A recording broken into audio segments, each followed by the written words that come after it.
En tarologie, il ne suffit pas d'apprendre la signification par cœur de chaque carte du tarot pour être ensuite doué dans l'interprétation d'un tirage. Pour développer une aisance dans votre pratique du tarot, il est indispensable d'avoir une bonne compréhension de chaque carte. Aujourd'hui, nous allons voir comment comprendre chaque carte du tarot d'une manière intuitive. On commence dès à présent avec la carte du battleur. Au travers de l'étude de la carte du battleur, je vais vous permettre de décoder une carte d'une manière intuitive. Étudions dans un premier temps le nom de cette carte. Suivant le jeu que vous utilisez, le battleur peut avoir comme nom le magicien. Peu importe ces différentes impressions, cela ne change rien pour l'étude du nom de cette carte. Au Moyen-Âge, il fallait savoir que le battleur était un jongleur, un faiseur de tours de passe-passe, attirant l'attention de son auditoire, prêt à lui montrer son adresse, mais surtout sa ruse. De nos jours, le battleur pourrait être représenté par un camelot, un commercial ou un vendeur de foire et de marché. Déjà, rien qu'avec le nom de cette carte, nous récoltons un certain nombre d'informations. Ensuite, on va étudier l'imagerie de cette carte. Celle-ci peut varier suivant le jeu que vous utilisez. Mais dans l'interprétation, cela ne change pas grand-chose, juste quelques petites variantes. Vous allez voir, avec un peu d'observation, vous allez développer votre intuition. Le tarot que j'utilise aujourd'hui est un tarot de type Rider-Waite. Si ce jeu vous intéresse, j'ai réalisé une vidéo de présentation à propos de celui-ci. Vous trouverez le lien en description de cette vidéo. Si vous souhaitez aussi acquérir ce type de tarot, vous avez la possibilité également en description de cette vidéo où il y a un lien qui va vous permettre de commander directement ce jeu. Mais regardons l'imagerie de cette carte. Nous avons affaire à une carte plutôt lumineuse par le fond de jaune dominant l'ensemble de la carte avec feuillage fleuri en haut et en bas de cette carte. On pourrait déjà dire à ce stade que c'est une carte plutôt positive.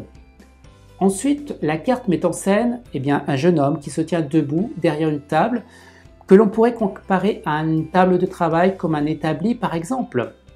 Le personnage porte une tenue de couleur et au-dessus de sa tête, on remarque le 8 couché qui est le symbole de l'infini.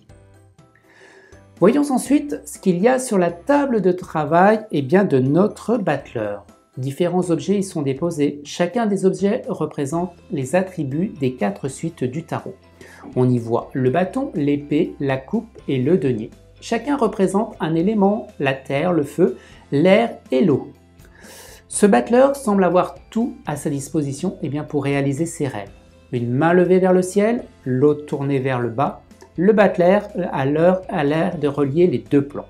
En haut, le plan supérieur, c'est le plan des idées, et en bas, le plan inférieur, c'est le plan de la matière. Agir, c'est faire communiquer, les deux. Il s'agit d'une carte positive. Elle représente la force, la jeunesse, la vitalité, la création, l'ouverture, la possibilité. Celui qui tire le battleur en position dominante se trouve à la croisée de chemin, ce qui signifie que ses capacités sont en mouvement et de création, de liberté sont en plein de développement.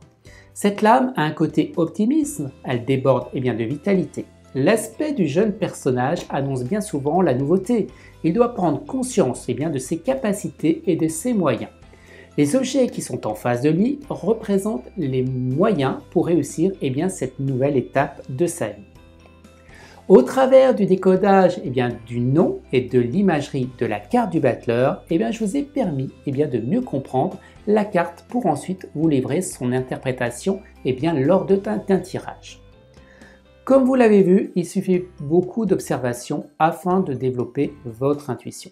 Vous pouvez faire de même avec les autres cartes du jeu. Je vous conseille d'avoir à votre portée un petit carnet où vous noterez le nom et la description que vous en ferez. Vous aurez ainsi votre propre interprétation intuitive de vos cartes. Si l'étude du tarot vous intéresse, j'ai réalisé un e-book, le tarot expliqué. Dans ce manuel, vous trouverez mes propres interprétations des différentes arcanes majeures ainsi que des exemples de tirage et plein de conseils pour vous aider à développer vos talents de tarologue. Vous trouverez le lien en description de cette vidéo si vous souhaitez commander cet e-book. Et pour ne manquer aucun tuto sur le tarot, je vous invite à vous abonner dès à présent à cette chaîne si ça n'est pas déjà fait, d'activer la petite cloche qui va avec. Pour ma part, je vous donne rendez-vous pour un prochain tuto autour du tarot expliqué.